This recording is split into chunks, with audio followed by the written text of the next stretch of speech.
Shalom sahabat Kristus, sebelum kita merenungkan firman Tuhan, mari kita bersatu hening sejenak.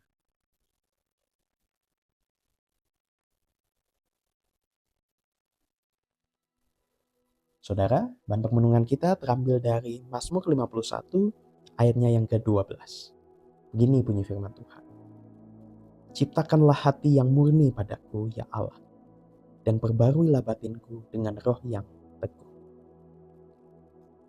Saudara, dalam antropologi Ibrani, hati itu adalah sumber dari kemauan, sumber dari emosi, sumber dari intelektual.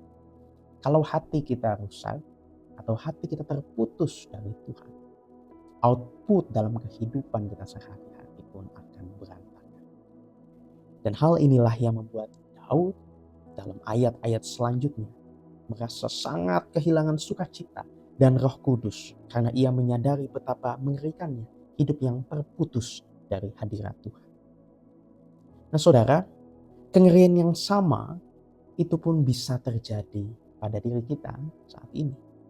Jika hati kita sudah rusak, hidup kita pun akan terus diwarnai oleh amarah, oleh kegelisahan, oleh ketidakpuasan yang tidak bisa disembuhkan dengan mengubah perilaku luaran kita saja, saudara. Kita tidak bisa sekedar memperbaiki sikap, kita perlu datang dengan rendah hati kepada Tuhan dan membiarkan Tuhan sendiri yang melakukan operasi pada hati kita untuk mengganti hati kita yang lama dengan hati kita yang baru. Maka menarik di sini saudara, saat Daud tidak sekedar meminta hatinya dibersihkan atau diperbaiki. Daud memohon agar Tuhan menciptakan hati yang murni. Ciptakanlah diambil dari kata bara. Kata yang spesifik hanya bisa dilakukan oleh Tuhan. Artinya membuat sesuatu yang baru dari nol. Ini kata yang sama yang dipakai Alkitab saat Tuhan menciptakan alam semesta dari ketiadaan. Jadi ini spesifik sekali saudara, hanya Tuhan yang bisa melakukan. Dan kata murni di sini bukan sekedar bersih saja ya saudara, bukan sekedar kondisi yang bersih. Tapi ini adalah bentuk pemulihan hubungan juga kepada Tuhan pasca kita melakukan dosa. Dan demikian itu yang diminta oleh Daud. Karena betul lah, ketika Tuhan memberikan hati yang baru dan murni, cara kita merespons beragam masalah dan memandang orang lain pun akan berubah secara alami. Saudara silahkan buktikan sendiri. Tentu bukan karena kita sedang berakting baik, tapi karena ya sumber di dalamnya, di hatinya memang sudah diubahkan. Nah saudara, mari pada hari ini kita memberi ruang bagi Tuhan untuk melakukan operasi pada hati kita. Dengan cara pertama, mari jujur pada diri, mari jujur kepada Tuhan. Akuilah noda atau kerusakan apa yang paling membandel di hati kita. Dendam, iri hati, kesombongan, kepalsuan. Akuilah itu di hadapan Tuhan.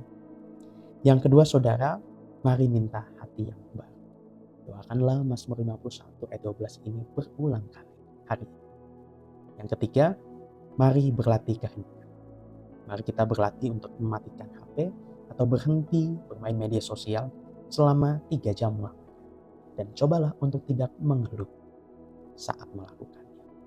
Mari kita gunakan waktu yang ada untuk berdoa dan mengoreksi diri sendiri.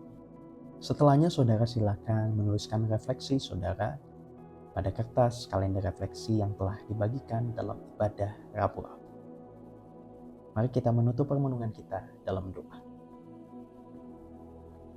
Ya Tuhan, terima kasih telah mengingatkan kami hari ini. Kami sadar bahwa kami perlu berhenti sejenak untuk memeriksa diri. Jamahlah hati kami dan gantilah hati kami dengan yang baru. Dalam hati yang baru itu biarlah tersedia ruang kedewasaan untuk kami bertumbuh, ruang maaf untuk melepaskan dendam, dan ruang pertobatan untuk kami selalu kembali kepadamu. Mohon sertai langkah kami hari ini agar hidup kami benar-benar mencerminkan kemurnian yang daripadamu. Amin.